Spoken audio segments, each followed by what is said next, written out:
বেকারত্ব, মা সবসময় বলতো তার খোকা বড় বিশ্ববিদ্যালয়ে পড়াশোনা করে বড় চাকরি পাবে, বাড়ি করবে, গাড়ি করবে। মায়ের এই সরল প্রত্যাশায় দাগ লেগে যাওয়া কারণটি হচ্ছে বেকারত্ব। নামকরা প্রতিষ্ঠানে দামি একটা সাবজেক্ট নিয়ে পড়েছিলাম। 4টে বছর এই দমে হেসে খেলে কাটিয়েছি বেশ। 4টে বছর পর কি হবে, এত হই হুল্লোড়ের ভিড়ে সেসব ভাবার সময় বা কই পেলাম। পুঁজিবাদী দেশে আমাদের যে গোয়াল ঘরে বন্দি করে সূর্য উদয় দেখানো হবে তা কে ভাবতো শুনি। গ্র্যাজুয়েশন তকমাটা নিজের নামের পাশে বসাতে 4টে বছর খোয়ালাম, বিনিময়ে পেলাম কাগজের তৈরি একটা রঙিন পাতা, নাম তার সার্টিফিকেট।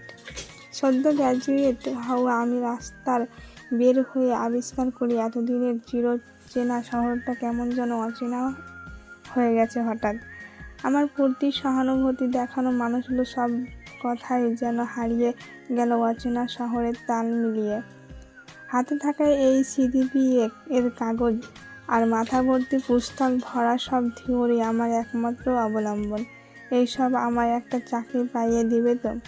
এতগুলো বছর প্রত্যাশে থাকে কত প্রিয়জন কোথা থেকে যেন তৈরি হয়ে যায়, শুরু হয়ে যায় তাদের কৌতূহলী জানতে চায়, বাবা চাকরি পেয়েছিস, বেতন কত পাস?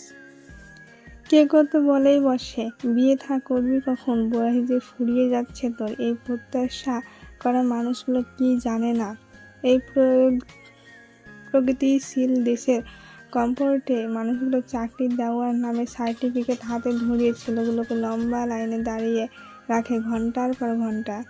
আমার 4-5টা ইন্টারভিউ চলে যায় শুধু তাদের মুখে রিজেক্ট হওয়ার না শুনতে শুনতে। তারা কিভাবে যেন যোগ্যতার একটা ত্রুটি বের করেই ফেলে চাকরিতে না নেওয়ার কারণ হিসেবে, অথচ এইসবের ভিড়ে সিলেক্ট হয়ে যায় নিয়োগ বিজ্ঞপ্তি ছাড়ার পূর্বের যারা সিলেক্ট হওয়ার ছিল তারাই। মাথা ভর্তি এতদিন ধরে জমানো বইয়ের থিওরিগুলোর কোনো মূল্যই দিচ্ছে না কেউ, হয়তো দেওয়ার কথাও না। আর এদিকে দিন শেষে বিসিএসের মাঠে গাদা গাদা তথ্য মুখস্থ করে হাজার হাজার স্বপ্নবাজকে ঠেলে সামনে এগানো এক অসাধ্য সাধন হয়ে দাঁড়িয়েছে। এই চরম দুর্দিনেই বাড়ি হতে আবার বাবার ফোন আসে তার বেকার ছেলের নিকট, দিনে 2-3 বার। করুণ কণ্ঠে আর্তনাদে ভেসে ওঠে বোনের বিয়ের খরচ নয়তো ছোট ভাইয়ের স্কুলের মাসিক বেতনের টাকার হিসেব। প্রফেশন ইম্পর্ট্যান্ট, ছেলে ইম্পর্ট্যান্ট নয়, এমন অজুহাতে প্রেমিকার বাড়ির সিঁড়ি হতে মাথা নিচু করে চলে আসার গল্প না হয় আজ তোলা থাক। হাঁটতে হাঁটতে রোজ ক্ষয়ে যায় পায়ের 2 জোড়া চটি জুতো, ঘেমে যাওয়া শরীরে সাদা শার্টে দাগ পড়ে যায় ভীষণ। যত্নে রাখা কোমল ত্বকটা কেমন যেন শুকিয়ে গেছে। প্রতিদিনের এই জীবন যুদ্ধে হার না মানা চেষ্টায় একটা সময় শরীরে ক্লান্তি বেড়ে যায়, একটু বিশ্রাম সঙ্গে নিশ্চিন্তে 6 ঘন্টা ঘুমের করুণ আর্তনাদ। মিছে মায়া, তোমার যতটুকু জেনেছি তারও আধটুকু ছিল প্রেম, যতটুকু জানা বাকি তার সবটুকু জুড়ে কোথাও আমি নেই। সুখ পাখি, অস্তমিত সূর্যের নিভু নিভু লাল আলোকোনা মাখা হেমন্তের শেষ প্রহরে হরিতকি গাছের ঠিক উঁচু ডালে কয়েক মুহূর্তের জন্য বসা সবুজ রঙের পাখিটার নাম দিলাম সুখ পাখি। ডানা ঝাপটানো এক মুক্তপনা পাখি, চোখ দুটোতে দেখা শেষ সীমানা পেরিয়ে সে শুধু ছুটে চলে। বাসায় ফেরার ব্যস্ততা নেই, নেই মায়ার মতো মানসিক কোনো পিছুটান, ক্লান্তি ওকে ছুঁতে পারে না। আর্টিফিশিয়াল যান্ত্রিকতায় তার কোনো যোগসূত্র নেই, খাবার সংকেতের ভয় নেই নির্দিষ্ট গন্তব্য ভুলে পথ হারাবার। যার গন্তব্য যখন পুরো পৃথিবীর সীমারেখা তখন তার কাছে পথ হারাবার ভয় কি থাকে না।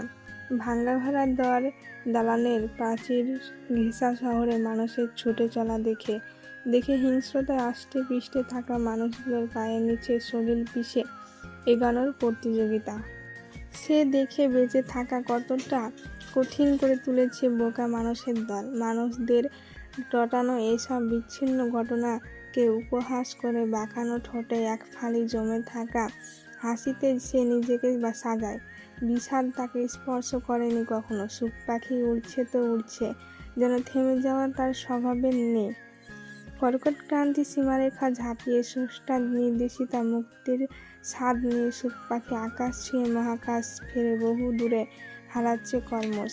পৃথিবীর সমতুল্য ভূমিতে দাঁড়িয়ে থাকা এক অসুখে অভ্যস্ত আমি।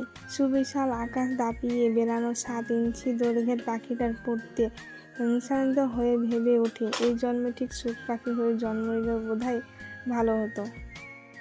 কেই বা রাখে খোঁজ? এই যে এত এত মানুষ চারপাশে, সবার ভিতর থেকে আমি ঠিক হঠাৎ নাই হয়ে গেলে বাকি মানুষের কি হবে?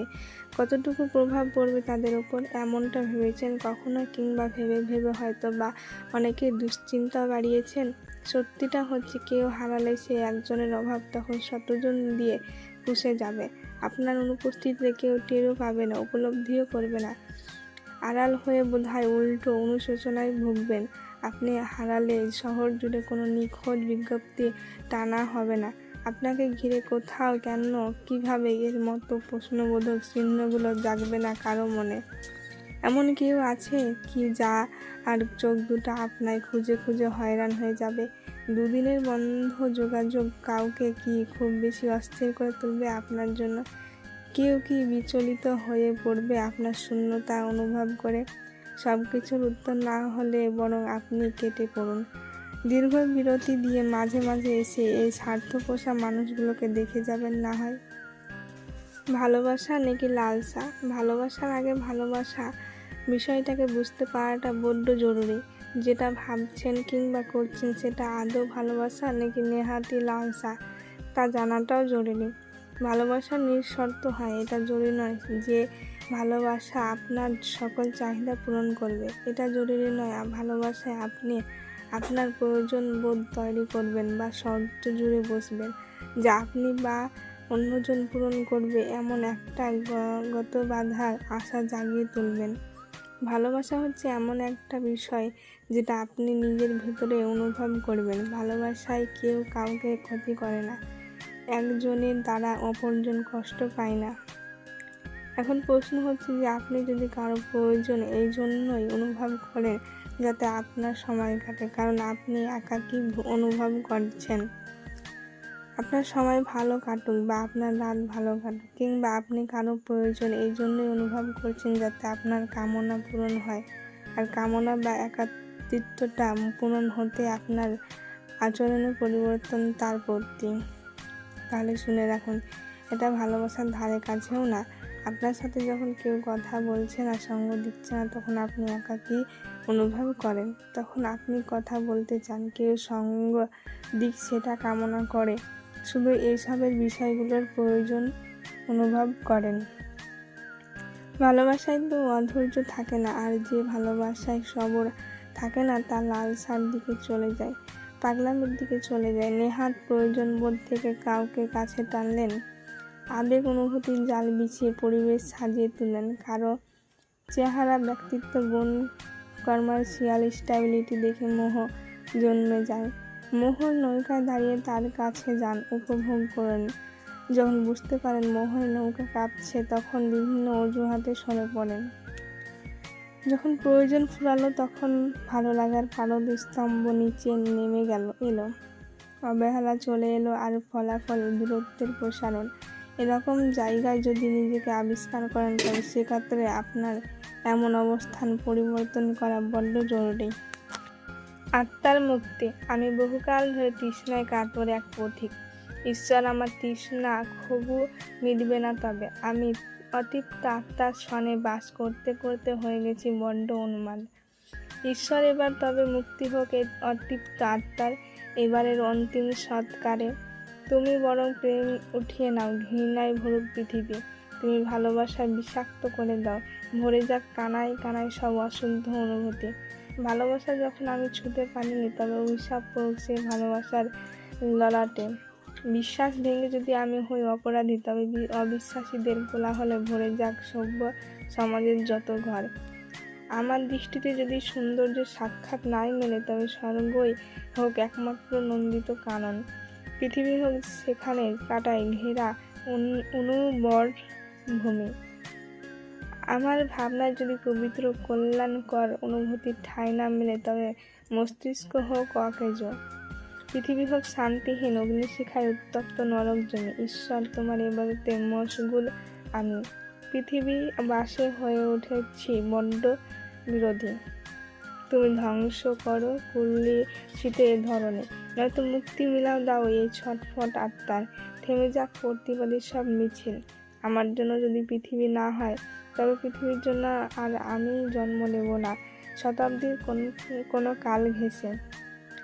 প্রেমহীন তোমরা বাঁচতে পারলে বেঁচো, তবে শুনে রাখো, এই প্রেমহীনতা তোমার দেহ হতে আত্মা বিচ্ছিন্ন করেই ছাড়বে কোনো এক অমীমাংসিত উপায়ে ঠিক একদিন।